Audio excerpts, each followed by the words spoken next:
नमस्कार दोस्तों, आपका स्वागत है मेरा इस चैनल में जिसका नाम है मनी लेंस। मनी लेंस में हम बातें करते हैं शेयर मार्केट से जुड़े हुए खबरों के बारे में।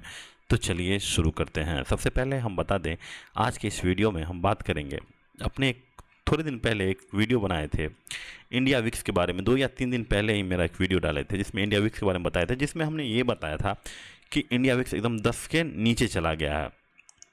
तो कहीं ना कहीं ये शांति का माहौल करता है। लेकिन अब जो है इंडिया विक्स इतना कमज़ोर हो चुका था कि यहाँ से वो कभी भी नीचे या ऊपर आ सकता था। तो यही चीज़ हुआ था कि इंडिया, जहाँ पे हमने बोला था कि इंडिया विक्स में अब एक दिख रहा है कि एक वॉलेटिलिटी आने वाली है। और जैसा कि जान रहे थे कि एक जिस तरह से रिजल्ट आ रहा था कंपनियों का, तो वो ऐसा लग रहा था कि अब यहाँ से अपने 5 ईयर के सबसे लोएस्ट पोजीशन पे पहुँच गया था इंडिया विक्स। यहाँ पे देखिए, सबसे लोएस्ट पोजीशन पे पहुँच गया था। तो ऐसा लग ही रहा था कि अब जिस तरह के रिजल्ट आ रहे थे, एक तरफ से आप देखिए सारी कंपनियों की, आईटी सेक्टर हो जाए या फिर फाइनेंस की सेक्टर हो जाए या फिर कंज्यूमर्स में जो 1-2% का ऊपर चढ़ रहा था, जो वॉल्यूम वाइज आ रहे थे उसमें कंजम्पशन, तो उसे लग रहा था कि भाई जितना दिन है ये सेंसेक्स और निफ्टी 25,000 का जो आंकड़ा है वो कभी भी उससे टूट के नीचे जा सकता था, क्योंकि रिजल्ट का बैकिंग बिल्कुल भी नहीं हो रही थी। तो आज वही हुआ कि आप यहाँ पे देखिए, जो बजाज फाइनेंस है, जो निफ्टी का एक बहुत बड़ा दिग्गज कंपनी है, तो उनका भी रिजल्ट, जो कभी वो 30 से 40% के पास ग्रोथ करते थे, टॉप लाइन बॉटम लाइन हर चीज़, लेकिन अब जो है हर चीज़ आप देखिएगा उनका, तो बजाज फाइनेंस का तो 20% के आसपास ऊपर, 20% ही ऊपर कर रही थी।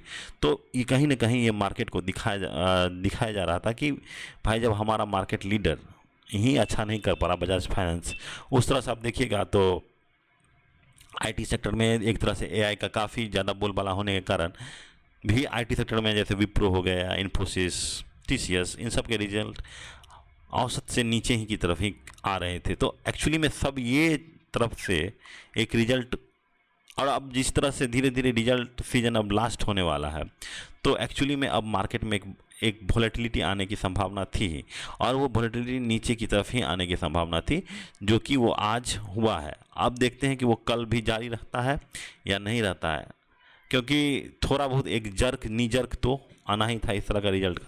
तो यहाँ से आगे जाके सुधरने की थोड़ा सा चांस है, लेकिन अब तो वो कल ही बता पाएंगे कि अब कल क्या होने वाला है। लेकिन ज़्यादा उम्मीद है कि यहाँ से अब थोड़ा सा जितना नीचे गिरना था वो गिर चुका है।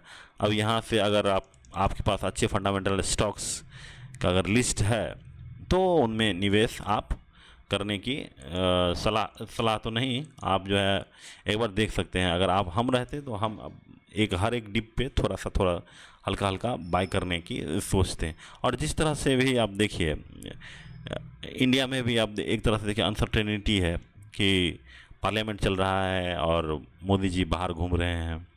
तो एक बात समझ लीजिए कि जब जब पार्लियामेंट में अगर कुछ भी होता है, बजट सेशन या फिर ये होता है, तो मार्केट कहीं ना कहीं डल ही रहता है, मार्केट में कोई जान नहीं रहता, क्योंकि सब लोग देखते हैं कि भाई अब। और दूसरी बात ये भी देखिए कि मार्केट का नज़र जो है 1 अगस्त को है। 1 अगस्त में देखिए कि क्या होने वाला है। 1 अगस्त में क्या डोनाल्ड ट्रंप जो ट्रेड डील की बातें कर रही हैं इंडिया के साथ, वो क्या इंडिया के साथ हो पाएगा, या फिर 20 से 30% जो पुराना जो टैरिफ है 25% का वो लगता है, या फिर 15% के आसपास टैरिफ लगता है। तो ये देखने वाली बात है। तो यही सब अभी बात है। तो इसमें जो इंडिया विक्स वाला जो मेरा एपिसोड है, उसको एक बार खोज के ज़रूर देख लीजिएगा, अगर हमारी ये बातें आपको अच्छी लग रही है ना। तो चैनल को ज़रूर से शेयर, लाइक और सब्सक्राइब कर दीजिए, मुझे काफ़ी मोटिवेशन मिलता है। कुछ लोग जो हैं, आप लोग देखते तो हैं लेकिन सब्सक्राइब ही नहीं कर पाते हैं। तो एक्चुअली में मुझे मोटिवेट कीजिए और चैनल को सब्सक्राइब कीजिए, बहुत ही ज़्यादा आप लोग की सब्सक्राइब की ज़रूरत है। Thank you, have a nice day.